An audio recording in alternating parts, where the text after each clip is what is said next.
I'm Nguyen, and I am founding president of the Bitcoin Association that supports Bitcoin SV Satoshi Vision.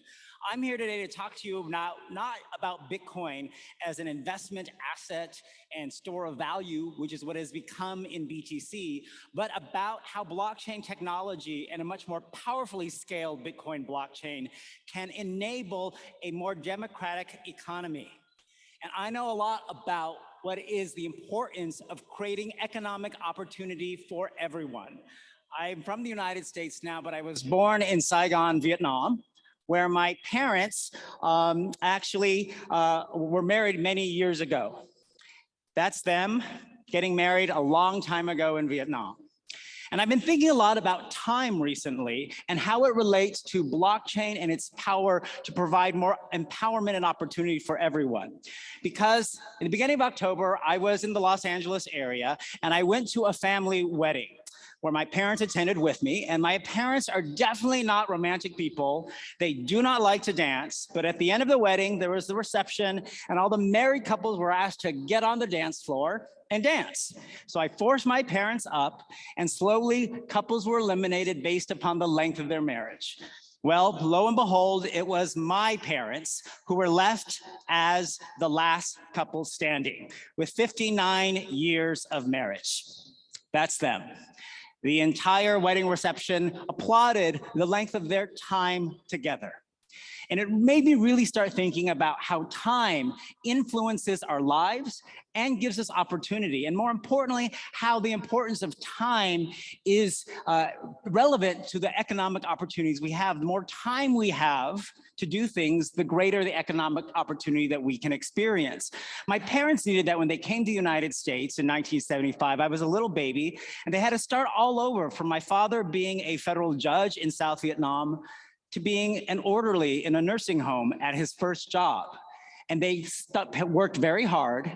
But what was difficult for them at the time in the 1970s was the need to always have permission from other people to get a job, to rent a place to live, to get a credit card or a bank account.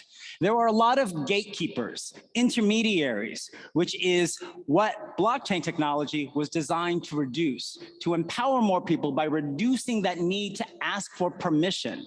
But in order to have a system that works effectively, you also need to be able to prevent fraud.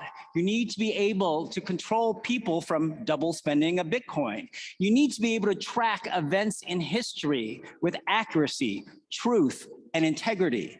And this is where time comes in and why it is so important to the idea of creating a more democratic economy that empowers people without needing to ask for permission to do things that can earn them money. Time has been so critical to the path of human history. This is me, being a baby in Vietnam, and I looked at my own journey of time that led me to being a lawyer in the United States that gives me the opportunity today to work in the blockchain space. And I'm hoping my own journey gets me to the point where I look like my father does today in his 80s, and having had a really wonderful life of opportunity. Time has been measured by humanity for a very long period. Ancient civilizations constructed structures that were oriented to a solstice in order to measure seasons of history. Then we had situations where the ancient Egyptians actually created a device to measure sunrise to sunset in 12 equal parts. And then we got mechanical clocks, timepieces on our watch, the digital things you have today. We even built an atomic clock so precise it uses electromagnetic radiation in order to be able to tell time down to the millisecond over thousands of years. Time then actually became going back to the skies because we launched satellite systems to be able to synchronize the world across common time systems. And we have environments today where everything, of course, is digital. We don't use those physical devices anymore. And this is why time is relevant to decentralization.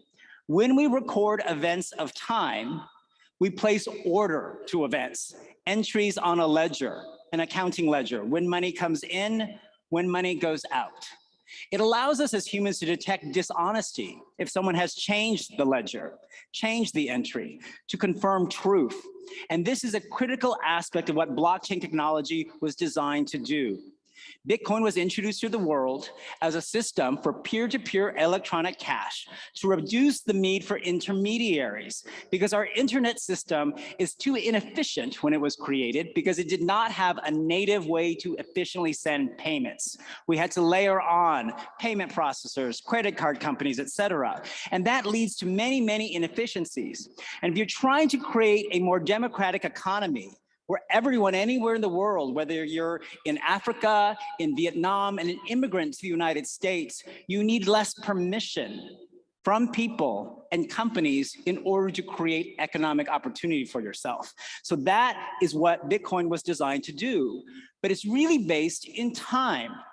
Bitcoin's invention was not necessarily anything new. It built upon concepts that existed long before. In the 1990s, two scientists, Stuart Haber and Scott Stornetta in the United States, published a series of important research papers about digital time stamping. They did so because in the 1990s, as you may recall, this is when everything started going digital and online. And they asked the question, if you take documents and convert them to digital form and store them, how do we prevent people from cheating? How do we prevent people from creating fraudulent, fake documents? And so they explored how you could create a system to digitally timestamp documents and information, so that we know what date and time that digital information existed, was uploaded or created, and that we can confirm its integrity. Their papers were seminal because if you actually read the Bitcoin white paper posted in 2008 to the internet, introducing this concept of a peer-to-peer electronic cash to remove the need for intermediaries, make payments more efficient, it actually is very much based on the concept of time, because the footnote references at the very end of the Bitcoin white paper, 3 of them are to those papers by Stuart Haber and Scott Stornetta about digital time stamping. So why does this lead us to the world we have today? The Bitcoin white paper section 3 does not use the term blockchain. We're all at a conference talking about blockchain technology and this new industry that has emerged around us. The Bitcoin white paper uses the phrase time stamp server, creating a system where the records of payments of Bitcoin from me to you, from you to another person anywhere in the world is recorded on a ledger not maintained by one person, one intermediary in charge, but kept by many, the nodes around the system, and they are time stamping each entry. A date and time, I send a Bitcoin to you, date and time, you send a Bitcoin to someone else, and so forth. Because the time and chronology of those transactions is very important to provide a system where you don't need someone in control in the middle, where we can all trust the honesty of all those transactions. And it goes beyond that. In the pre-release notes for the early version of the Bitcoin client software that was used to mine on the network in the beginning, Satoshi did not use the word blockchain either. He used in 4 places in the source code's notes, time chain. It was the idea of creating a chain of transactions linked to time. So time is critical to Bitcoin's whole journey. Remember, no one person in control in the middle, the intermediary, a ledger recording events across time kept by many, which then creates more efficiency. I can send you payments without someone in the middle and therefore reduce costs, increase speed. But for a democratic economy, it means you can create a ledger system for not just payments, but data and other applications where you don't need permission for someone in control. That opens up the door to many ways for creators, people, businesses around the world to create more economic opportunity for themselves. And that is also why Bitcoin is what I call the fusion of data and money. People think about Bitcoin just as the investment asset, a monetary tool, but if you look at the word itself, it's bit, data, and coin, money. It created a ledger, a data system linked to time, where you could send data of any type across the Bitcoin network and actually infuse it with monetary value. And that is our vision of Bitcoin.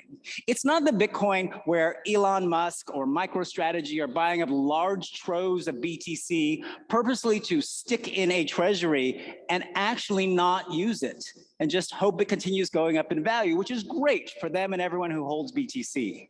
I want to see a world where the Bitcoin network has lots of data on the blockchain of all kinds of images, music files, records of your healthcare or governments, and all of us around the world are interacting with this blockchain, sending tiny payments, even of micropayments, that allow people to make money from their own content and their digital activity. That is possible if you have a system that is so efficient, because you don't need someone in the middle to send lots and lots of not big payments, not $1 million around the world, which we did not need Bitcoin to solve, but the ability to send 1 penny efficiently, comfortably anywhere in the world. So that is our vision. It's not what BTC has become. For those of you who are supporters of BTC, you know that the 1 megabyte block cap that has maintained on BTC limits the chain to on-chain transactions of 7 transactions a second, nowhere near the Visa and MasterCard payment network it was meant to rival, which does 2 to 50 or 60,000 transactions a second. Our solution with Bitcoin SV, which is one of the competing chains of Bitcoin, is simply unbounded scaling. Lift the block cap, improve the software and technology to actually do what the internet did over the years, increase data capacity. And therefore, on our network, we've been able to test software that allows 50 to 100,000 transactions a second across the network, and we believe that's going to go even more. The practical effect of this is to empower more democratic economic opportunities. Ethereum, once the leading enterprise type client blockchain that people wanted to use for business applications, has experienced massive congestion because it has run into scaling problems. That means the gas fees to send a transaction, whether it be a token, a smart contract, a simple payment on Ethereum, vacillates anywhere from 16 to almost 70 US dollars in May of this year. More recently, it was about 27 US dollars. That is far too high to create any effective business system, especially for people in developing countries, if they want to create reliable, high volume business on a blockchain. So our solution with scaling has resulted in a network that last year had the median transaction fee for the entire year to send a payment at 1/50th of a US cent. 1/50th of a US cent, which means I can efficiently create a game, a social media application, a way to monetize my art, or you might just pay me 1 US penny from anywhere in the world, 2 cents, because the cost of interacting on the network is almost free for payments. Data transactions, of course, cost more, but the point is scaling big creates more opportunity for everyone. And it's exactly what Bitcoin was designed to do. If you read the white paper of Bitcoin, it didn't say we were creating a system for peer-to-peer digital gold to hold $1 million worth of BTC. It talked about the need to provide for small, casual transactions, which is what is critical to creating a more democratic opportunity. So let me now talk about the types of economic opportunities and businesses being created on BSV and why this illustration of micropayments and time is so critical to it. Because when you're doing all of these payments, you need a ledger that's keeping track of this all very carefully by time to make sure it's all fair and honest. Micropayments are very powerful. There is big power in small payments. There's a team in Australia with a project called Coda, which has created an API marketplace for developers so they can actually monetize their work. A lot of developers now, especially in the blockchain space, will create some software code work. They'll upload it to GitHub and make it available for free for people to use on open source licenses, which is great, but it doesn't create a lot of economic opportunity for the developers. Using this marketplace, developers can upload their work. Someone, if they want to use it, will then pay the developer in tiny BSV micropayments. They've also created a stablecoin on BSV to enable that as well. So every time you do a pull to an API, you pay. Every time you do a download of software, you pay a small amount. And that creates much more economic opportunity for any developer anywhere in the world from India to Brazil to Vietnam to actually get paid for their work without needing to go get a job at a big development firm. Haste is a team in the United States which has created a very innovative leaderboard payout concept for video and online games. If you're like me, you used to play arcade games and you would stick a quarter into the machine, I'd play Pac-Man or Space Invaders, and you'd get on the leaderboard sometimes. But you don't make any money from getting on the leaderboard. But what if you could? So their system allows any game to integrate. People pay to play the game. If you get on the leaderboard, for every person who comes after you, who does not beat your score, you get a tiny fraction of the 10 or 20 cents that they paid to play the game. It actually allows a very inventive monetization and economic opportunity for gamers. It's also an opportunity to reinvent the internet as we know it, because the internet as we know it relies on applications where they're free to us as the user, such as Facebook, for example, or Instagram. But really, we pay by having our data monetized through advertising. What if we reinvented that model to allow you as a user on the internet to actually make money from your content? That's what Relica is doing, another team from Australia and the UK, where they've created essentially an Instagram type application where you actually pay a small amount of money in BSV, 3 or 5 cents, to upload a picture. But when people like, comment, react as your followers, they tip and pay you back in small amounts. So it allows someone who becomes an influencer to directly make money from the social media platform rather than relying on an advertising system. Tonic Pow is doing something similar with digital advertising to increase the effectiveness of a digital ad for an advertiser by allowing you to refer the content of that ad to your friends and social network. If you know someone who likes cars or likes beaches of Barcelona for a tourist ad, and every time someone engages from your social circle with the ad, you get paid in small amounts of BSV micropayments. These are really good examples of how you can create all kinds of opportunities, such as posting images, such as here in Relica, and seeing people tip you 2 cents, 1 cent on the right there. That really adds up for people. It allows opportunities for people to do airdrops of tokens and coins that you can go run around a city and actually earn. This micropayment capability opens up also the door for content creators. Everyone's creating NFTs. Because the BSV scale is so big, it's very cheap to create an NFT. You don't have to pay an $80 gas fee. So you as an artist can pay maybe 10 cents to create an NFT on BSV, such as on Bullish Art, which is a platform for contemporary artists. It allows people to actually pay music artists. Blaircast is a new distribution platform where a music artist uploads a digital music file, and then they get paid. The file lives on the blockchain, and anytime someone streams it, downloads it, what do you get paid? Without a music label in the middle, BSV micropayments. So you can also do this with healthcare data. A final example I'll finish with. There's a platform in the United States which is moving electronic health records to a platform on the BSV blockchain. And it allows you as a patient to have more control over your own data, but more importantly, also monetize it. Take this example. Pharmaceutical company wants to get data of women aged 30 to 50 in Barcelona who have taken a particular medication because they have one condition. They want the data to do research for their own drug. There's no way to get that data easily now. They could, through this platform, request the data. You as a patient can decide to authorize your data if you fit. They pay the platform and it distributes in tiny micropayments to you as the patient, your pharmacy, your doctor, everyone involved in the chain of gathering the data. These are really good examples of how I say the BSV blockchain is creating economic opportunities for everyone, everywhere, and everything. All of these payments have to be tied to time, to a distributed ledger that tracks by time to create integrity, to make sure the payments are in the right order.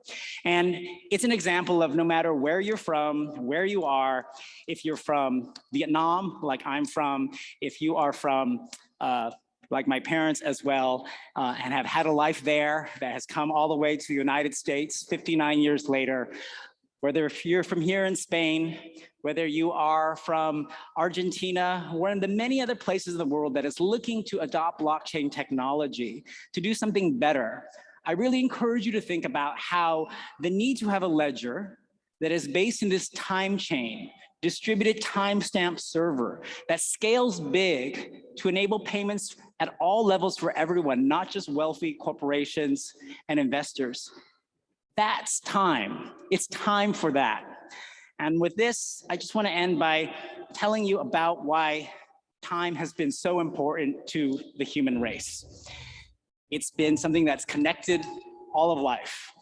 Early humans looked to the skies, to the moon, to the sun, building structures that were oriented to a solstice, devices that measured sunrise to sunset in 12 equal parts.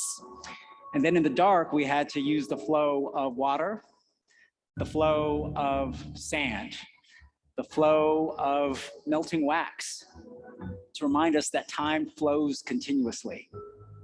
And then came mechanical clock towers here in Europe, swinging pendulums with harmonic motion, devices small enough for our wrist, clocks that were atomic, even digital.